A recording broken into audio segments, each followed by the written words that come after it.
Welcome to a very special Words and Music program featuring reprise recording artist Michael McDonald and music from his fourth solo album, Blink of an Eye.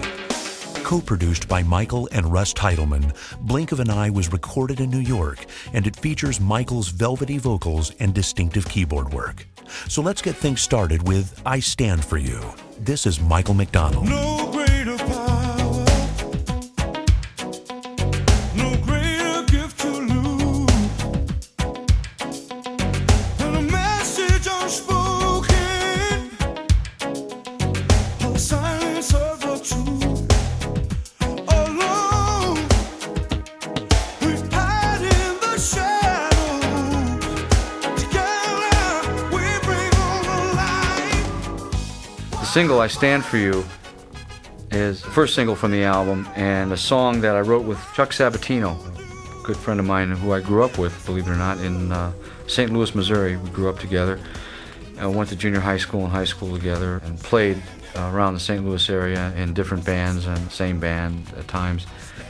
Chuck and I actually didn't start writing music together till much later when we were living in California. I think the idea for this song actually came to us. We were on tour a few summers ago, and we were playing a gig in the Bahamas. We were lucky enough to have a couple days off, and we were swimming out a little place called Cokie Point, where there were some homes, like little beach houses, like a little neighborhood, local people, and the father would come home at this one house. It was kind of the central point of the whole beach community there, and the hibachi would come out on the porch, and then the record player would come out on the porch, and they'd start playing music. And they were these albums that were kind of hilarious. They were American tunes, a compilation of American songs like You've Lost That Lovin' Feeling, Misty, you name it, and most unlikely tunes in the world, all done to reggae grooves. I remember saying to Chuck, there must be something to that groove, because it works on every conceivable song you set to it. So when we got back to the States and started writing for the album, we decided we were going to try our hand at the reggae groove, and so hence I Stand For You came from that experience on Cokie Point there.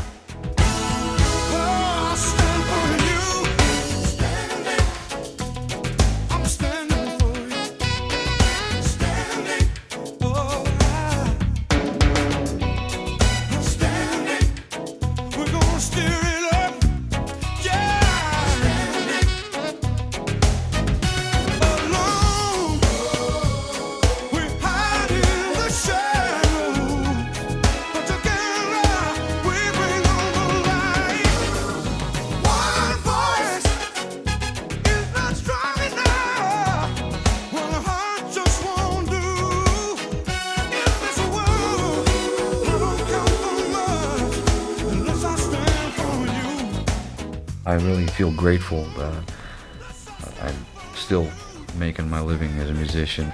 There are times when I feel like somebody's going to come along, one of my 8th grade nuns or something are going to come along and make me go back to work or something. So far, I've been able to escape the surly bonds of responsibility and even raise a couple of kids by doing this. So I'm feeling pretty lucky these days.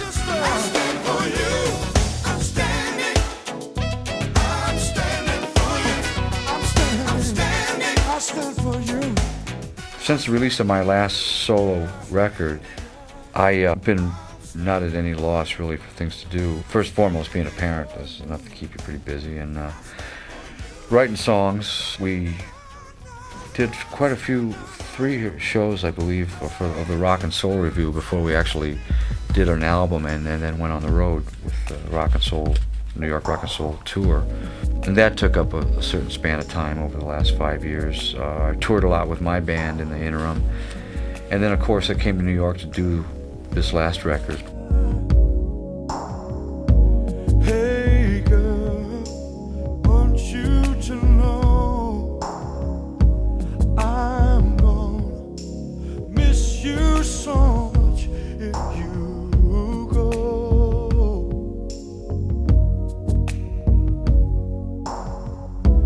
Hey girl, tell you no lie, something deep inside of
Hey Girl is an old Freddie Scott record written by Carole King and Jerry Goffin. A great song. I was reluctant to cut the song, but from the persistent urging of Russ Titleman, eventually we tried a version of it, and really basically right on the spot came up with the record in the studio. I'd shied away from it mainly because it was such a classic record that I felt it would be tough to come up with a version that did the original record justice, and I don't know that we have. At least when we finished it, it seemed so spontaneous and it seemed to take on a life of its own that we felt justified in going after such a classic record as far as doing a remake. And the song, you know, certainly stands on its own. Hey girl, now sit yourself down. I'm not ashamed to get down on the ground and beg you to stay.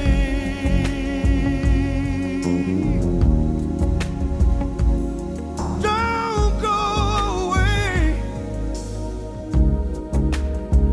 Hey girl,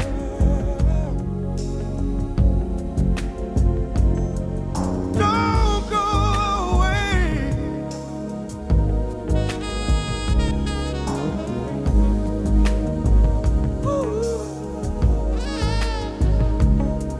Hey girl,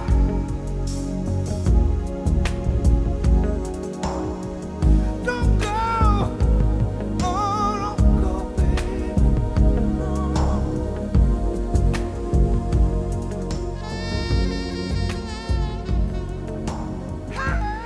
I think overall this album is a positive message in its own way. I don't know that some people have kind of taken my dedications on the back as it being inspired by the passing of some friends. It was really more those friends' lives as they lived them that inspired me, not so much the passing. I miss them, and I dedicated the record to them as well as my friends and family that are here because they did inspire me, and the fact that they're gone doesn't change that.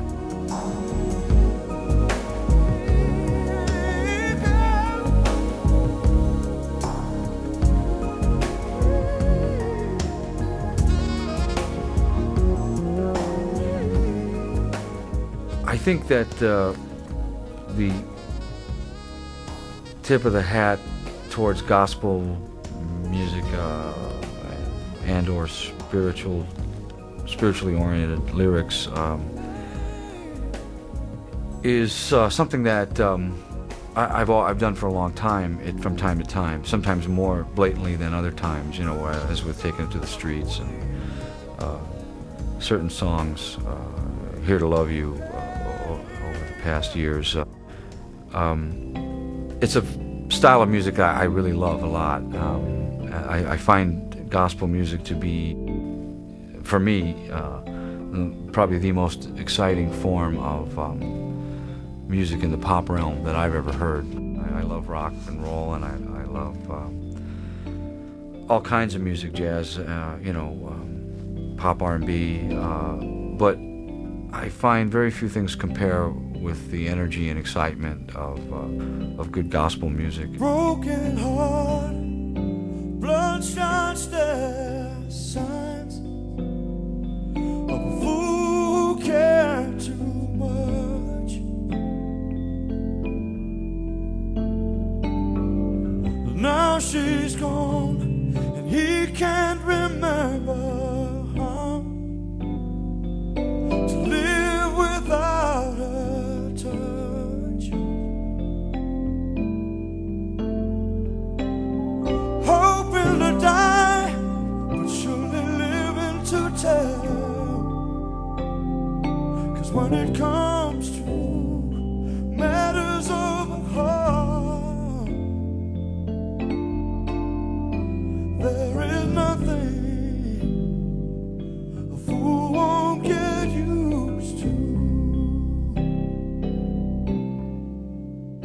Matters of the Heart is a little bit of a departure from a lot of the stuff in the sense that it's more in the Texas bar song realm. When I first wrote the song, I don't think I really even thought about doing it myself so much as I thought that someone like Freddie Fender or the Texas Tornadoes or Doug Somm, I was thinking of that kind of recording artist when I wrote the song. Lyrically, it's just kind of a story about how we make bad choices from time to time and how sometimes those bad choices set up patterns for a while, sometimes for a better part of a lifetime. It's really just about people and human nature looking for all the right things in all the wrong places. It's something I thought most people could relate to. When it comes to matters of the heart, there is nothing a fool won't get used to. Well, of all the things love teaches, all the ways that it opens our eyes, none more profound than the lesson he learned the day she walked out of his life. And when the road gets the most narrow, well, it's then he remembers her smile and sees his words forming on her lips. Cross a river of tears he once cried.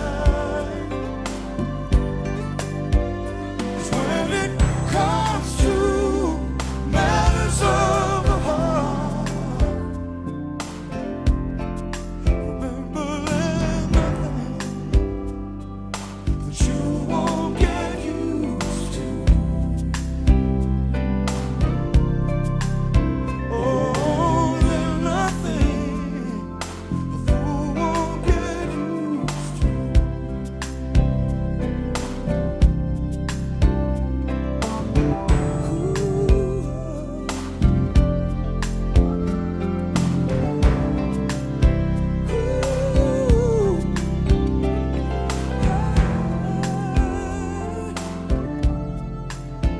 We'll be back with more conversation with Michael McDonald and music from his new reprise album, Blink of an Eye, after these messages.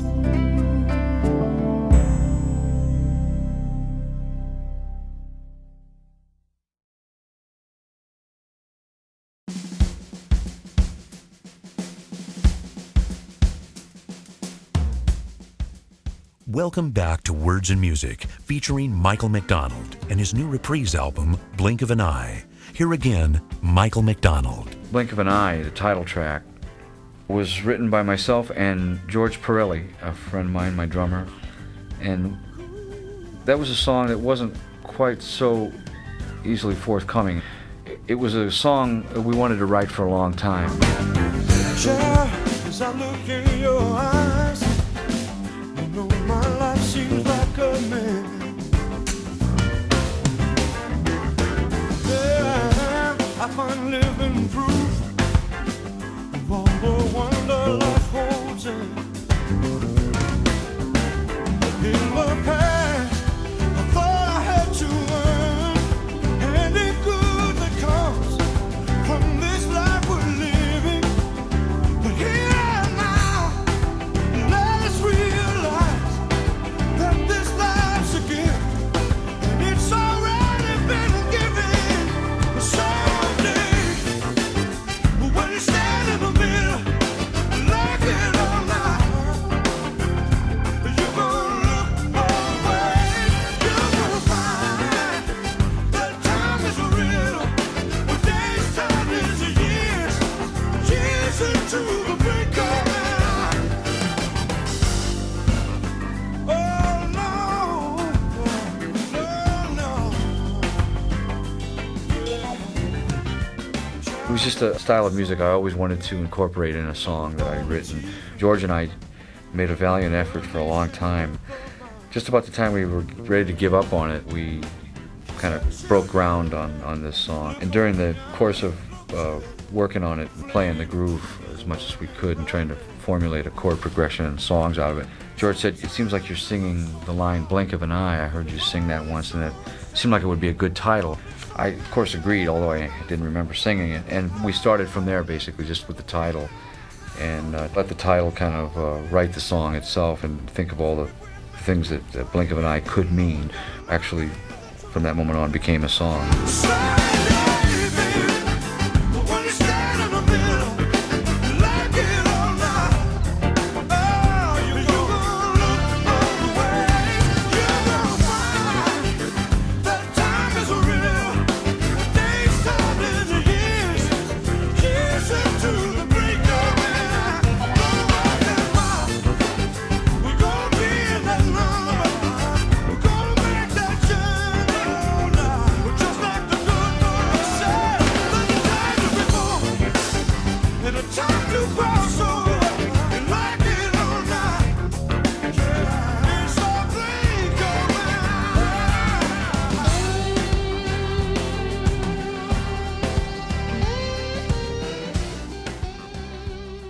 When I played it for Russ, we didn't really have a whole lot. We had a kind of a 2-bar drum pattern playing over and over.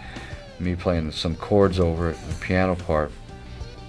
Not much of a demo, and I don't think I sang the same melody twice, but Russ was pretty courageous in that, where that song was concerned, and in the end it was one of the last things we finished for the record. Oddly enough, it became the title track.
For a child, I'd been asked if I could have written that song before I had children. I don't really know the answer to that. I think I would have written the song anyway. The song for me was inspired by images I saw really on TV during the dismantling of the Soviet Union, when the orphans in Romania and the images of those kids all huddled together. Some who haven't had contact with a nurturing adult in their entire lives. Love is the answer to a child.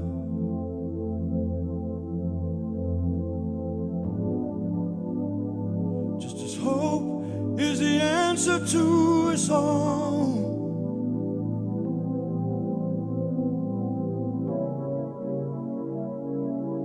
But it's at the beginning.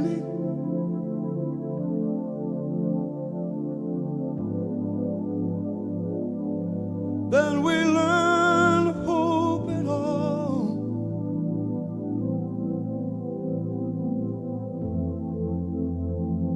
'Cause God help us if we don't.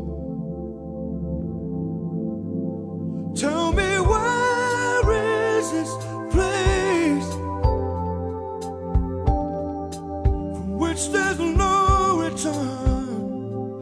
Can we know of another road from the one that we made? That's kind of where the song came from, and all the suffering that children endure all over the world. It just doesn't seem fair. It seems like that at times that we're not very far away from a world where children have always been a symbol of hope in the face of all hopelessness, and it doesn't seem like we're very far away from a point in time where even children will not have the chance to hope for anything better. And at that point, it seems like there is no return. If dreams fly over the rainbow,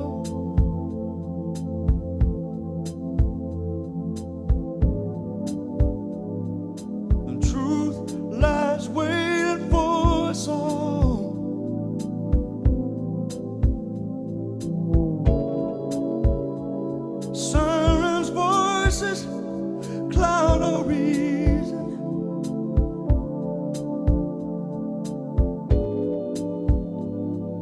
But can we still resist the call? Oh, 'cause God help us if we don't. Tell me, where is this place from which there's no return? What can we know of another road from the one that we made with anger and rage? We dare not go where there is no hope for so many people living their whole life waiting to be saved, for so many children taking that short trip from the cradle. When I wrote the song, I remember thinking it was kind of the flip side of songs like Somewhere Over the Rainbow, or songs that were really kind of written from a childlike perspective, belief that everything's going to be okay no matter what. Possibly it was time for someone to write a song about the fact that someday, if we're not careful, we may not even be able to conjure up that kind of a notion. Tell me, where is this place from which there's no return? What can we know of another road from the one that we made with anger and rage? We dare not go where there is no hope, not even for a child. Messages that you can put across in a very direct way with a gospel feeling track, or a track that really kind of, like I say, tips his hat to that style of music. It just gives you license to say things that are out of the realm of typical pop lyrical fare. So it's a thing that I return to from time to time when I feel it's the best way to say something, musically and lyrically. Not even for a child. Yeah.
The music that is really one of the few unique American art forms, jazz blues, is at times, so close to its origins that you realize that it's not that far of a reach.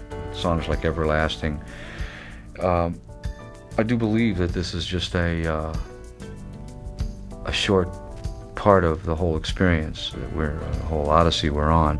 This love is the only thing pinning our future to the past. And what we have will always be a part of this living that lasts. Baby, here I stand, unafraid to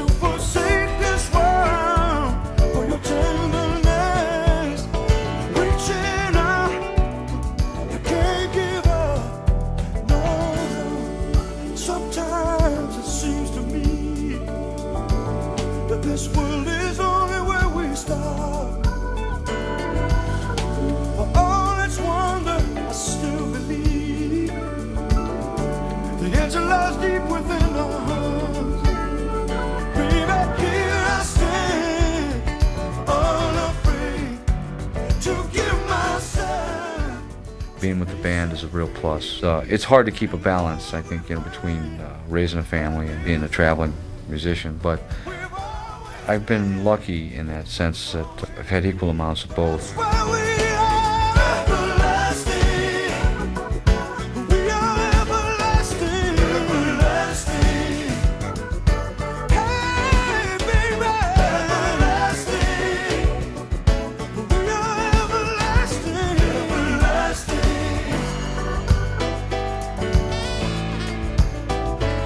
No, no. Here I stand, unafraid to forsake this world for your tenderness. I'm reaching out. Oh, I can't give up. Over the years, we found that there's no job we will turn down. I think we're going to tour Europe in the early fall, play in the States some more, and then wind up going to Japan hopefully in December. Everlasting. We are everlasting. Everlasting.